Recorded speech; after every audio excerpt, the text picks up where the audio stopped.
All right, everyone, I think we'll get started. Thank you very much for coming tonight. Um, my name is John Jarosh. I'm the Assistant City Engineer here at the City of Maplewood. With me here tonight as well is Tyler Strong, our staff engineer, and Tyler will be heading up this project from the city's side. We're here tonight to talk about the Southcrest Ferndale Area Pavement Rehabilitation Project, City Project 20-09. So the purpose of tonight's meeting is to introduce the project to area residents, to provide you with information about the proposed project and what's involved with this type of improvement, but more importantly, to obtain feedback from residents in the project area. Just a couple of notes, this meeting tonight is strictly informational in nature only. We're not making any decisions here tonight. We'll start with some guidelines for virtual meetings. Please be patient with everybody. This is the first time many people have used an online virtual meeting type platform like this. So all of us need to just exercise a little bit of patience as we work through this. When we get to the public comment period, we're going to have a number of options available for you guys to contact and communicate with us. Throughout this presentation, if you think of a question you'd like to have answered, there's a chat function which you can type your questions into, and we'll try to grab those as we go along. If not, we will address those when we get to the public comment period at the end. There's also a function for raising your hand through the Zoom platform. So if you have a question, you can click that button and it'll notify me that you have a question you want addressed. And when we get to that public comment period at the end, I will call on you and allow you to unmute yourself so that you can ask your questions. I don't think we have any phone-in attendees at this time, so I'm going to skip over that section. But for now, all the attendees are going to be muted until we get to that public comment period at the end. But feel free to type in any questions you might think of along the way into that chat box. We'll start with the project area. So the streets in this project area are generally bounded by Linwood Avenue on the north, McKnight Road on the far west, Century Avenue on the east, and then Southcrest or the interstate on the south. The streets included are Sterling Street, Valley View Avenue, Ferndale Street, O'Day Street, McClellan Street, Dennis Street, Nemeth Street, as well as Southcrest Avenue. So why do we choose these streets in your neighborhood? I think you guys are all well aware of why we chose these streets. The pavement down there is in terrible shape. We rate 1/3 of the streets in the city every year. So we literally have someone go out into the neighborhoods and count the cracks in the streets. They take that information, plug it into a program, and that generates a pavement condition index rating. So that is on a scale from 0 to 100, with 100 being a brand new street, 0 being nothing left. It's a gravel road at that point. The average pavement condition index rating in your neighborhood was 34 out of 100. I know there's a handful of streets in the neighborhood, though, that are below 20. They're in the teens. So we know there's some really bad pavement out there. It's deteriorated to the point where we can no longer effectively patch it. You guys have seen that, where we come in the spring, we patch it, do our best to get it to stay in there, and it just comes out by the next winter. So patching is no longer cost effective or even possible for a lot of these streets. In addition to that, there is some deteriorated concrete curb and gutter out there, some things with some settlements, some structural type cracks, but the majority of the concrete curb and gutter is in decent shape down in the neighborhood. And in general, the utilities are in good condition. There's a handful of catch basins that need a little bit of work, but for the most part, the utilities, being the sanitary sewer, the water main, storm sewer, those systems are in pretty good shape. So what does that all mean? We're looking at doing what's called a pavement rehabilitation. So that's mainly focused on the failed pavement. So what we're looking at doing is reclaiming the pavement. So a machine will come down the street, it pulverizes the pavement, grinds it up, and mixes it into the aggregate base below. And that material is then compacted and graded and creates the new aggregate base to support the pavement. After that's done, We're looking at removing and replacing structurally damaged curb. So if you have a piece of curb along your frontage that has just a thin hairline crack, something like that, we're not going to look at replacing that as part of the project. We're looking at anything that's causing a drainage issue where the curb is maybe settled, or it is deteriorated to the point where it can no longer support the edge of the pavement properly. So that type of curb, we would look at removing and replacing as part of the project. We're also looking at making some minor repairs to the sanitary sewer system and storm sewer system. Those will be pretty minor in nature. For sanitary sewer, it usually involves just replacing the manhole covers and upgrading them to the current standards. For storm sewer, it is mainly fixing catch basins or manholes that have broken down over the years. So it's pretty minor in nature. After all that work is done, we'd look at installing 2 new layers of asphalt pavement on top of that reclaimed aggregate base. So essentially, it's a new road section. We're not just milling off a little bit of the pavement and putting a thin layer down. We are talking about grinding up the entire pavement section, creating a new aggregate base for it, and then paving 2 new layers of pavement on top of that. So there's a number of ways that the city funds these projects. The funds shown on the screen are all looking to be utilized as part of this project. So we have the Environmental Utility Fund for drainage improvements, Sanitary Sewer Fund for the sanitary improvements, pretty straightforward. The bigger funding sources here are the gas franchise fee. That's a fee that everybody in the city pays. Anybody that uses XL gas service is paying that. So that franchise fee is being utilized on your neighborhood to finance a large portion of this project. And then we are also utilizing special assessments to benefiting properties. So like you saw in that previous slide, the assessments are just one of the funding sources the city utilizes to finance these projects. And what happens is each year the city council sets a maximum rate for each type of improvement project. So if it's a full reconstruction project, there's one assessment rate that has a max cap. For a pavement rehabilitation project like this, they set another one for that. That assessment rate would not vary with the project cost. So if for some reason we ended up increasing the project cost by $500,000, your assessment rate would not go up. What we do is during the design phase of the project, we hire an independent appraiser. And they come in and take a look at what things are like now, what they're going to be after, and they're going to assign a benefit to the properties in the neighborhood. And per Minnesota state statutes, we cannot assess you for more than your property benefits from the improvements.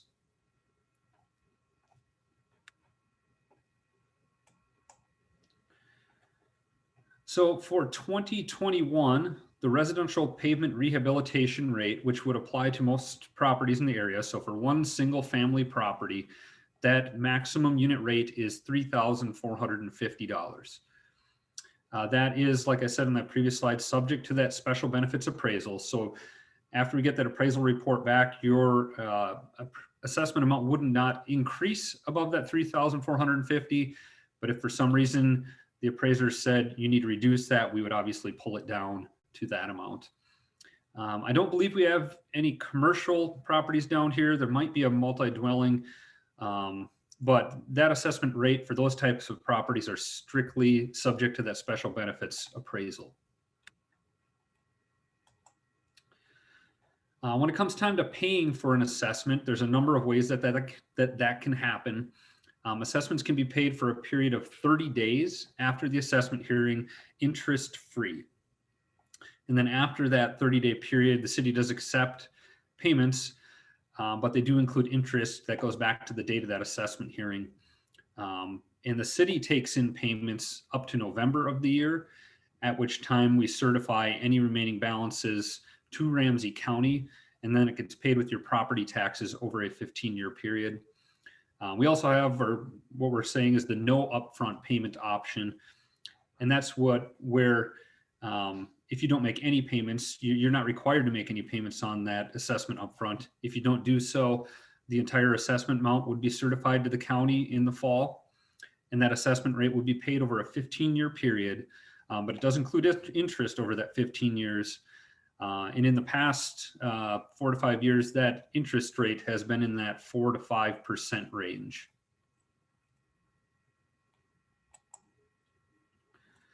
There are also a handful of options for deferring assessments.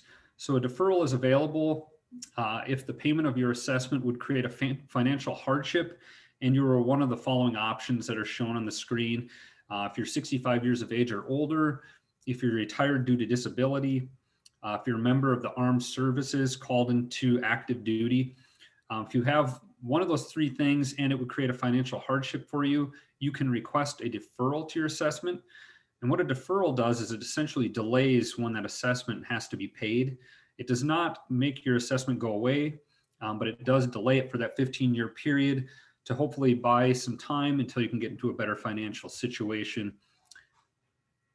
And then at the end of that 15-year period, that assessment would come due, and it does come due with all that interest accumulated over that 15-year period.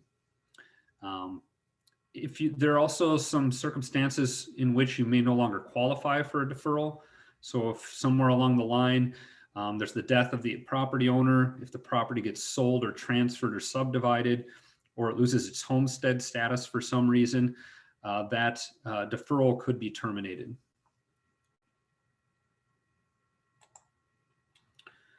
There's also an undeveloped property deferral option. So if you have a property that is vacant, or if your property is large enough to be subdivided, you can request an undeveloped property deferral. And if you are granted an undeveloped property deferral, your assessment would be deferred for that same 15-year period, and it would accumulate interest over that time frame. However, if no improvements are made to that property in that 15-year period, that assessment would be terminated at the end of that period. However, if improvements are made during that deferment period, that assessment would come due with interest accumulated to date. And then just a note there at the bottom that all deferral or objection requests have to be submitted to the city in writing prior to the close of the assessment hearing. And we'll talk a little bit about the time frame on that towards the end. So right now, this is a kind of a look into the public improvement process. Right now, we're in the feasibility study stage. So we're looking at what improvements need to be made as part of this project, how much those improvements are going to cost, how we're going to finance those improvements, and then laying out a preliminary project schedule. So this stage takes into consideration property owner feedback. That's the purpose of meetings like this. And like I said, this is where we are currently at in the process. After we bring the feasibility study to council, if they approve it, we'll hold a public hearing, and that will be the meeting at which residents in the project area can directly voice their opinion to the city council. And then at the end of that public hearing meeting, the city council would vote on the project and determine whether or not to move forward with the improvements. If they do vote to move forward at that point, the city staff would design the project over the winter months and bring those plans to council for acceptance. After they're accepted, we'd send them out to bids from qualified contractors. And in the spring of the year, we'd look at awarding a construction contract. And that award of construction contract meeting would require another council vote on the project. And then we also hold, like we talked about a little bit, the assessment hearing, and that would be the meeting at which residents in the project area can voice their opinions directly to the city council on the proposed assessments. And that will be the meeting at which you would have to have your objection or deferral request submitted before the end of that meeting. And then the council would vote at the end of that meeting as well on whether or not to levy the assessments. So here's a preliminary project schedule. We're looking at bringing that feasibility report to the city council in January of next year, not too far away now. And after that, we look at holding the public hearing sometime in February, with plans being prepared in that February to March timeframe. And we look at opening the bids and awarding a construction contract in the April to May timeframe. The assessment hearing, I have it as to be determined right now. In past years, we've held that assessment hearing at the same meeting as the award of construction contract. This past year, we separated that and delayed it until the fall due to the COVID situation. And it's to be determined whether or not we're going to continue with that method of separating those two meetings and holding the assessment hearing in the fall. So we'll update you on that as soon as we have that information available. If everything's approved, we look at beginning construction in June of 2021, and we would have that project wrapped up sometime in September. These pavement rehabilitation projects are relatively painless. They're a pretty quick process. So that time frame, June to September, that's for all the project improvements on all the project streets. On any given street, you're looking at a much shorter time frame of construction. But when we're looking at overall project milestones, starting in June and having it wrapped up by September is the goal. So with that, it's a pretty quick presentation there, pretty quick snapshot into the project. But with that, I will open it up for questions and comments. Just a reminder on how to do that. We have the chat box available. And then if you have a question you'd like to ask, there is the raise the hand feature. And I will go down the list of people with their hands raised, and I'll click on your name, and we'll allow you to unmute yourself, but you will have to unmute yourself before you can speak. So I will get started with that. There's a couple questions here in the chat box. I'll start with those.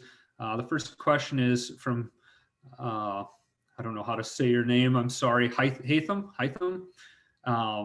How thick is the pavement is the first question. And the pavement will be, like I said, it's 2 layers. So the first layer is 2 inches thick. And then the second layer on top is 1.5 inches. So we'll have 3.5 total inches of pavement there over the 8 to 10 inch reclaimed aggregate base, which is pretty standard for residential streets throughout the metro area. And then during construction, can I get in and out of my driveway? For the vast majority of the project, yes, you'll be able to get in and out of your driveway. Obviously, if there's a large piece of equipment right behind or right in front of your driveway, you're not going to be able to get out at that time. But for the vast majority of the time, yes. If for some reason the concrete in front of your driveway needs to be replaced, if it's really busted up and we need to replace it, that piece of concrete is going to take 7 days to cure before you can drive over it. But you'd be able to park in the street during that time frame. But like I said before, we're not looking at taking out a large majority of the concrete in the neighborhood. So most driveways won't have that issue. Okay, I'm going to start on the list here. It looks like Mark has a question. I have allowed you to talk. If you could click the unmute button, and we'd be happy to answer your question.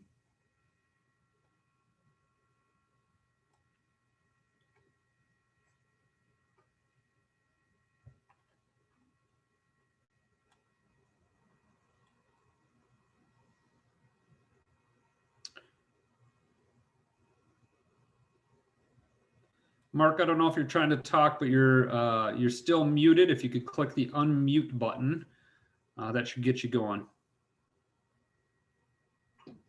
Sorry, I don't have a question. I accidentally hit that. Oh, no problem at all.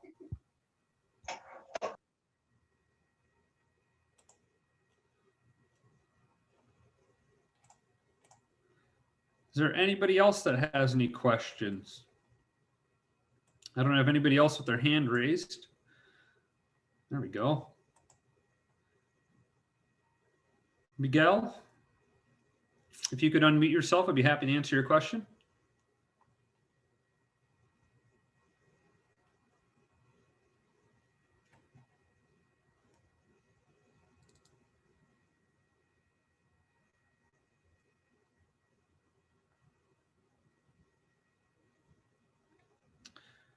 Okay. He disappeared. And the other hand that was raised disappeared. There, he's back. Miguel, do you have a question for us?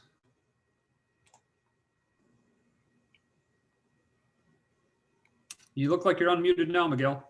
All right, perfect. Thank you. There we go. My fault. I didn't have the microphone open on my laptop here, or my iPad. I just jumped in about 15 minutes after, forgot. Two questions. Did you guys cover the approximate cost of the assessments that will be given to us? And two, is this presentation available somewhere so I can review it after the meeting? Yeah, great questions.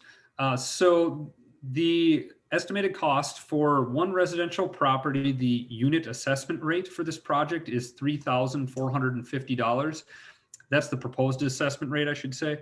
What we're doing is we're having an independent appraisal company give us the direct benefit that the properties are receiving in the project area from these improvements.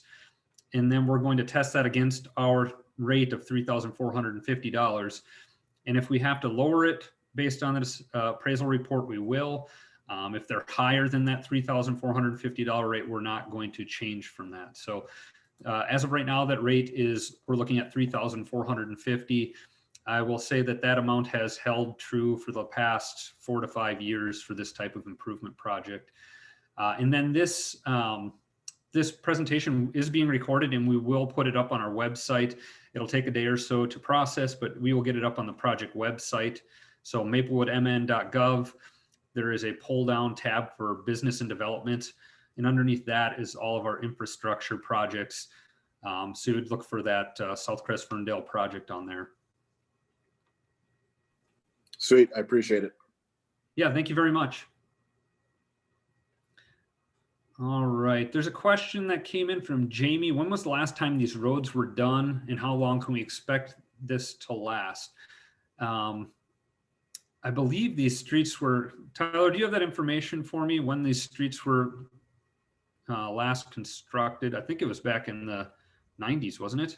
Yeah, I can dig into that really quick here. Let me go through the project files really quickly. We can get back to Jamie on that. Okay, I think it was about the 90s, but the second part of the question is how long can we expect this to last? We're looking at 30 plus years here with the new pavement. I mean, the pavement that's there is approaching that time frame as well, but we're looking at 30 years before we're back in there to do anything more intrusive. In that 30-year time frame, though, we're going to look at coming in there and ensuring that cracks are filled. We're going to look at doing any pothole patching. Hopefully, we don't have that. And then from time to time, we're going to do what's called a fog seal, where we spray on a thin layer of asphalt on the surface, and that kind of rejuvenates the pavement, kind of bumps up the life expectancy of it, and seals in the micro cracks that form on the surface, and prevents water from getting in them and expanding and making bigger cracks and having your street fall apart. So 30 plus years is what we're looking at on that. I see a question here from Phyllis. I allowed you to talk. Phyllis, if you could unmute yourself, we'd be happy to help you out.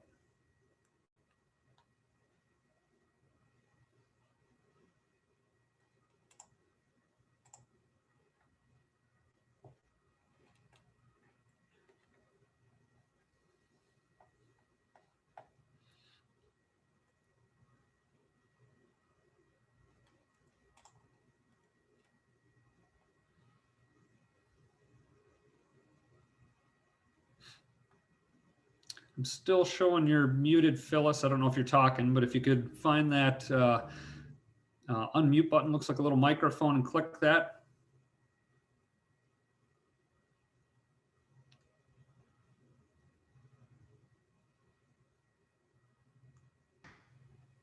Okay.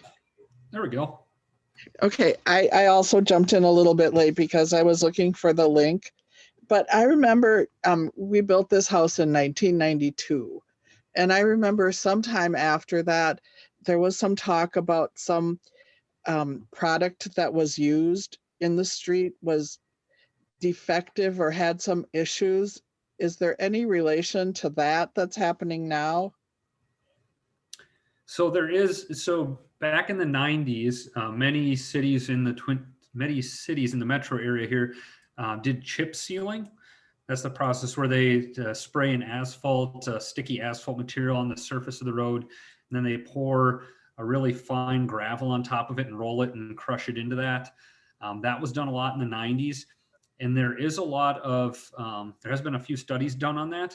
And there's a lot of consensus in the engineering world that that has contributed to some of this failure that we're seeing, where you get a really thin layer of the pavement that's popping out. And we are seeing that in this neighborhood quite a bit. It's called raveling, where you just get a thin layer of the pavement popping out. So I'm pretty sure that's probably what you're talking about. The city of Maplewood does not do chip seals anymore. We stopped doing that back in the early 2000s. And like I said, we replaced that with the fog sealing operation, where we just spray on the asphalt material to rejuvenate that top layer. The new pavement, obviously we're not going to chip seal that. And the new pavements that we use now are much superior to the pavements that were put in back even in the 90s. We work with the MnDOT. They have people that sit in the lab, and this is what their job is, to find the best pavement materials to use in Minnesota under various conditions. So we work closely with them, and we have come up with the best mixes that we think are available to use on our streets. So we're looking at, like I said, getting that 30 years out of these streets before anything more major has to happen. Okay, so there's not any kind of retribution or any discount or anything that would be. No. So a project like this, when there's an improvement project, or even, if a developer puts in a street, those projects typically come with a 1-year warranty. That's what we have on all of our street reconstruction projects. So there is no way to go back after contractors, material suppliers, anything like that. But like I said, even if we're talking early 90s when these were put in, we're already pushing that 30-year time frame. So we're pretty close to that as it is. Yeah, the street's been in kind of rough shape for quite some time, but yeah. Okay. Thank you. Yep. Thank you very much, Phyllis. Say, John, to follow up on Jamie's question earlier, when were the last time the roads redone in this neighborhood? Looking at some of the data we have from our as-built, it looks like they were done around 1992, at least south of Highwood there. As far as on Sterling going north up to Linwood, I'm not sure, because that was probably done in various phases. Since they're all pretty similar in deterioration, my guess would be early 90s as well on Sterling. Sure. That makes sense. All right, I'm just looking to see if there's any more questions in the chat box. We're here to answer questions, everybody, so feel free to chime in. Raise a hand if you have a question, or use the chat box. Yeah, I'm just getting around to answering some of these text questions in the chat box, so you'll be getting a response soon.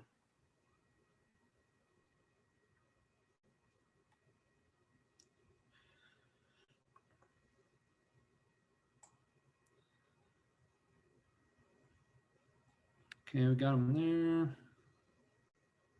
Oh, here we go. Will some of the driveways be impacted, sections removed and replaced with bituminous pavement? Good question. So no, the project for the most part is not going to impact driveways. We're going to leave that concrete curb and gutter in, so we shouldn't have to impact the driveways.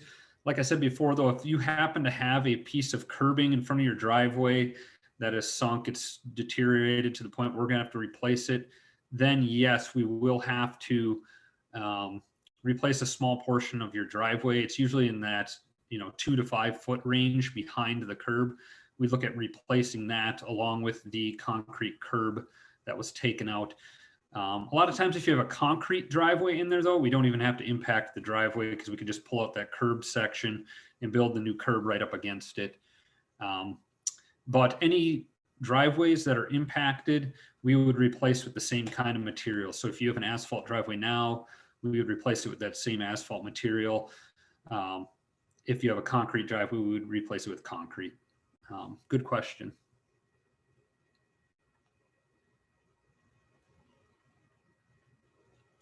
All right, there's a question in the chat here from Phyllis. What is a residential unit, and is a corner lot considered more? So a residential unit is essentially one single family property. So if you have a single lot with a single house on it that is not big enough to be subdivided, that is a residential unit.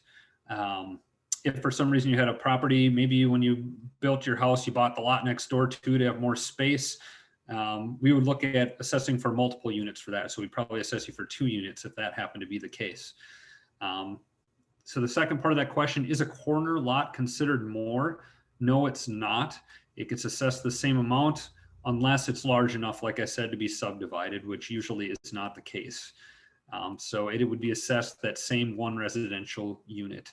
And the theory behind that, or the kind of the thought process, is that 1 residential property, 1 single family home, uses the utilities in the street in a similar manner. So it's most equitable to assess that same unit rate instead of, my neighbor has 15 feet less of property frontage.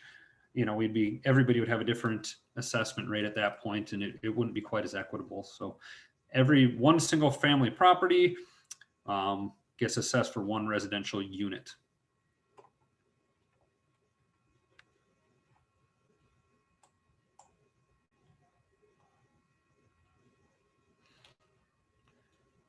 Don't see any other new questions here.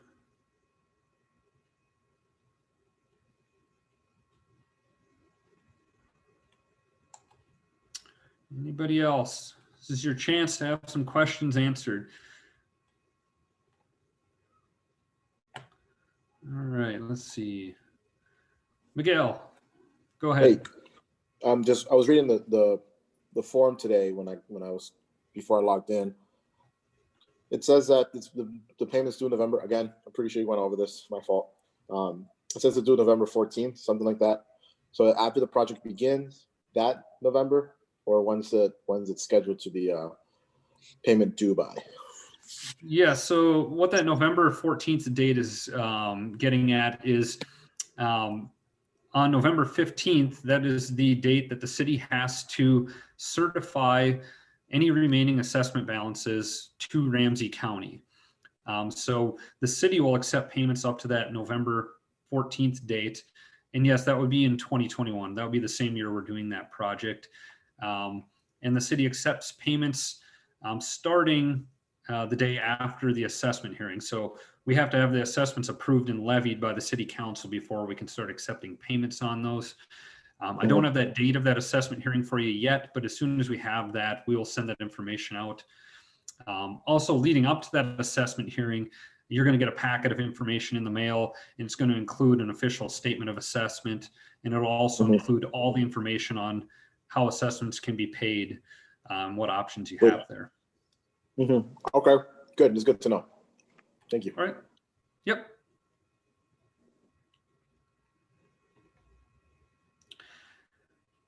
And then, yeah, it's a good point. Tyler just mentioned to me that along the way here, we will be having additional neighborhood meetings, depending on how things go. Typically leading up to the public hearing, which we'll be looking at holding sometime next spring, in that February timeframe. I guess that's winter, but in February timeframe, we'll hold another neighborhood meeting to answer some more questions. At that point, we'd have a little bit more detailed idea of what we're going to do as part of the project. We'd likely have some plans developed that we can lay out or show that'll help you see exactly what's going to be happening in your area. So we are going to be holding some additional neighborhood meetings along the way. Looks like Phyllis asked a question about any simple answer to if a house is sold in the near future. There's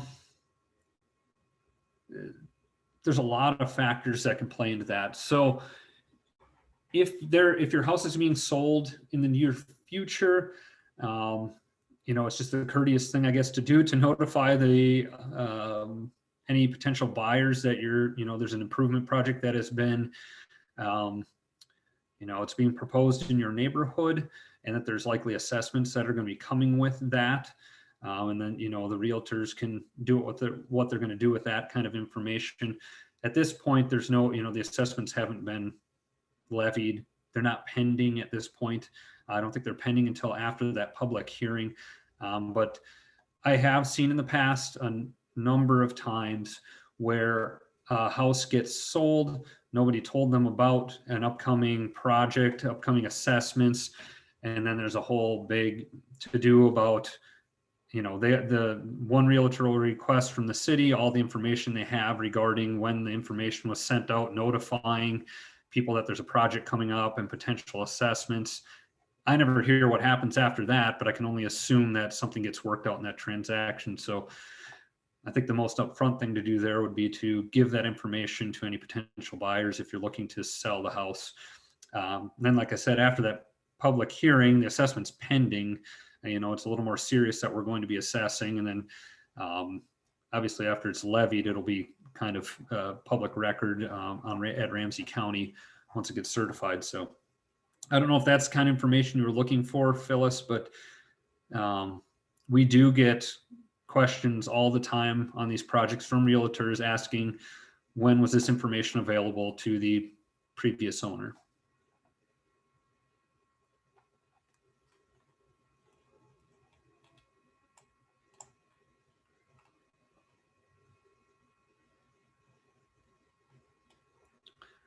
All right.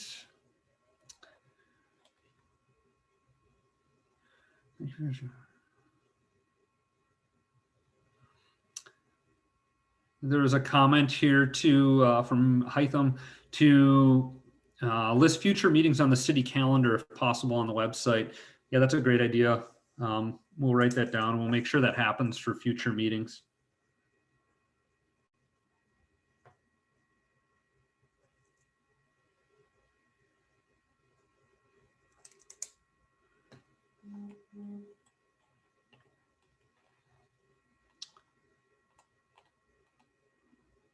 All right, I don't see any other hands up.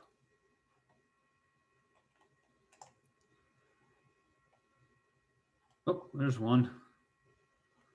Go ahead and unmute yourself, Miguel. All right, I'm full of questions. Perfect. I know you're not a tax professional, a tax advisor. Is this payment tax deductible from your understanding? Well, I guess it's a payment towards the state of Maplewood. What is your input on that? I have no idea. That's fine. Yeah, you'd have to talk to a tax professional on that. I wouldn't want to lead you astray on that. So Yeah, unfortunately, sure. I don't know that answer. That's fine. Okay, just wondering. Thank you. Yep, no problem.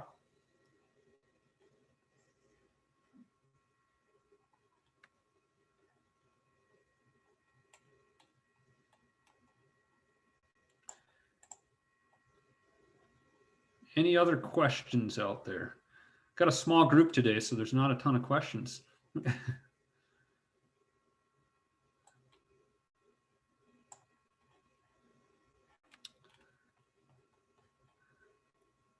All right. Well, if there's no other questions, I think we will end it here. I thank you all very much for coming tonight and helping us out, giving us some input. I will mention that, if you guys think of any other questions along the way, feel free to reach out to Tyler or myself. We're happy to help out. I mean, that's what our jobs are. That's what we're here for, is to help make this process as painless as possible for you guys.